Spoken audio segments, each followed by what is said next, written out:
आज आपण मानक सहित लेमन आइस टी बनैबा देखैबी। ए लेमन आइस टी खरा दिने बहुत भल लागि थाए।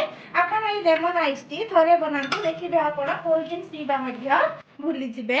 आपण प्रथमरु शेष पर्यंत ए लेमन आइस टी रेसिपी टी देखिबे। आपण को जदि रेसिपी टी भल लागिबो ताहले प्लीज लाइक करिवे, शेयर करिवे एवं सब्सक्राइब करिवे।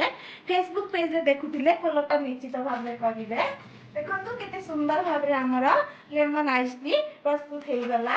आपण निश्चित भाव में रेसिपी टी प्रथम रु शेष पर्यंत देखिए बोली भावुची। आपन को जदि रेसिपी टी भलो लागिबो ताहले प्लीज लाइक करिवे, शेयर करिवे। फेसबुक पेज रे देखुथिले फॉलो तो निश्चित भाव में करिवे। आसंतु ताहले देरी न करी हम एई लेमन आइस टी रेसिपी टी आरंभ करिबा।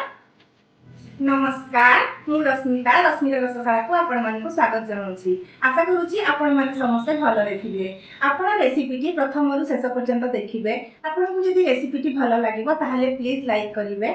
आपण जदि मो चैनल नथांती ताहले प्लीज सब्सक्राइब करिवे। फेसबुक पेज रे देखुथिले फॉलो तो निश्चित भाव में करिवे। आसंतु ताहले देरी न करी हम से रेसिपी टी को आरंभ करिबा। आसंतु ताहले आमे ठंडा चा रेसिपी टी आरंभ करिबा। ठंडा चा बा आइस टी बनेबा पई मु एठी नै जाईची हमर चा पत्ती। आमे जो चा पत्ती रेगुलर चा करंती से चा पत्ती मु एठी नै जाईची 2 रु 3 चम्मच। ता पई मु एठी देखंतु पान महुरी तापरे 2 चम्मच नै जाईची। पान महुरी देह को सुस्थ रखे, पेट को ठंडा रखे, सेति पे पान महुरी व्यवहार करिची। मु एठी गोटे चम्मच गोलमरीच नै जाईची। ता पई मु एठी देखंतु मिश्री नैची। आपण चाहिले एठी चीनी मध्ये व्यवहार करि पारिबे। आसंतु ताहले आमे हमर ठंडा चा रेसिपी टी आरंभ करिबा। ठंडा चा बनैबा पई देखंतु मु एठी गैस ऑन करिकि गोटे ससपैन बसई देछि। वर्तमान मु एठी पानी 1.5 ग्लास देबी। पानी एठी 1.5 ग्लास मु देई दउछि। वर्तमान आमे एठी हमर पान महुरी को देई देबा। पान महुरी देई देबा। एठी मु मिश्री को मध्य देई दउछि। वर्तमान आमे एठी हमर ए जो मु रखिथिली हमर पुदीनार नाड़ को एठी पुदीनार नाड़ को मध्य मु एठी देई दउछि। आर फ्लेवर बहुत भलो हेइ थाए। गोलमरीच को मध्य मु एठी खंड खंड कुटी दीची। वर्तमान आमे एठी देई देबा। वर्तमान एठी आमे पानी को फुटीबा पर्यंत एमिति मीडियम फ्लेम रे ही फुटीबा पई छाडी देबा। गरम दिन तो ठंडा ठंडा समस्त को जिनस पीवा को भल लगे, से सरबत हो, चा हो कि कोल्ड ड्रिंक्स हो। किंतु आपण थरे ए ठंडा चा रेसिपी टी बनातो देखिबे। आपण कोल्ड ड्रिंक्स मध्ये पीवा छाड़ी देबे। आपण को जिते बेले इच्छा हबो सेते बेले मध्ये आपण बनैकी पी पारिबे। एहा बनैबा बहुत सहज हेइताए। आपण ए ठंडा चा रेसिपी टी प्रथम रु शेष पर्यंत देखिबे। आपण को जदि रेसिपी टी भल लागिबो ताहले प्लीज लाइक करिवे, शेयर करिवे। आपण जदि फेसबुक पेज से देखुथिबे फॉलो तो निश्चित भाव में करिवे। देखंतु एठी हमर पानी फुटी आसिलानी। वर्तमान एठी हमें याकू 2 रु 3 मिनिट एमिति फुटीबा पई छाडी देबा। तो यार फ्लेवर सब एठी आसी जिवो। कंतु एठी हम फुटीबार पानी फुटीबार 3 मिनिट हे गलानी।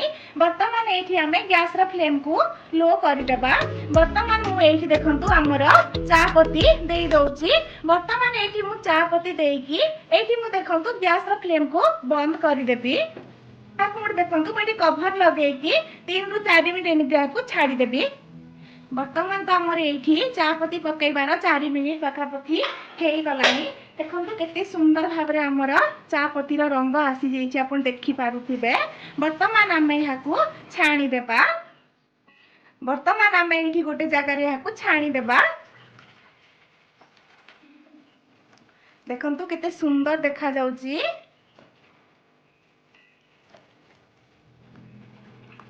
एमिति यहा को ठंडा हेबा पई आमे देबा।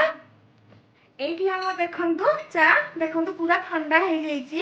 वर्तमान आमे एठी आमे आउ टिके ठंडा पानी देबा। मु एठी फ्रिज रो पूरा चिल पानी दे दोची। देखंतु ए आहुरी ठंडा हे जिवो। तांको पीबा को बहुत भलो लागिबो। देखंतु केते सुंदर भाबरे हमर कलर देखा जाउची। आपण बुझी पारुथबे। सेठी पई मु बेसी एठी चा पत्ती व्यवहार करथली एवं मिश्री बेसी परिमाण एठी व्यवहार करथली।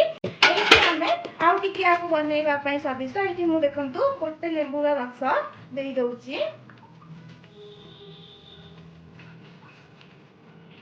सुंदर भाबरे हमर लेमन आइस टी प्रस्तुत हे गलानी। वर्तमान मु एठी हमर पुदीना पत्र पटिके देई दउची। एमिति हाथ रे छिड़ेकी देले ही एहर फ्लेवर बहुत भलो हेइताए। एमिति ही प्रस्तुत करिवे।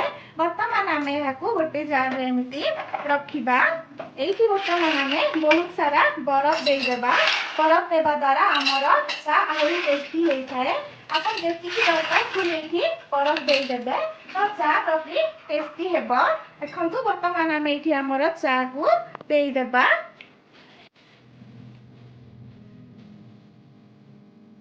ଦେଖନ୍ତୁ କେତେ ସୁନ୍ଦର ଭାବରେ ଆମର ଲେମନ ଆଇସ୍ ଟି ଦେଖନ୍ତୁ ପ୍ରସ୍ତୁତ ହେଇଗଲା। ଆପଣ ଦେଖିପାରୁଥିବେ କେତେ ସୁନ୍ଦର ଭାବରେ ଆମର ପ୍ରସ୍ତୁତ ହେଇଗଲା ଲେମନ ଆଇସ୍ ଟି। ଆପଣ ପ୍ରଥମରୁ ଶେଷ ପର୍ଯ୍ୟନ୍ତ ରେସିପିଟି ଦେଖିଥିବାରୁ ଆପଣଙ୍କୁ ବହୁତ ବହୁତ ଧନ୍ୟବାଦ।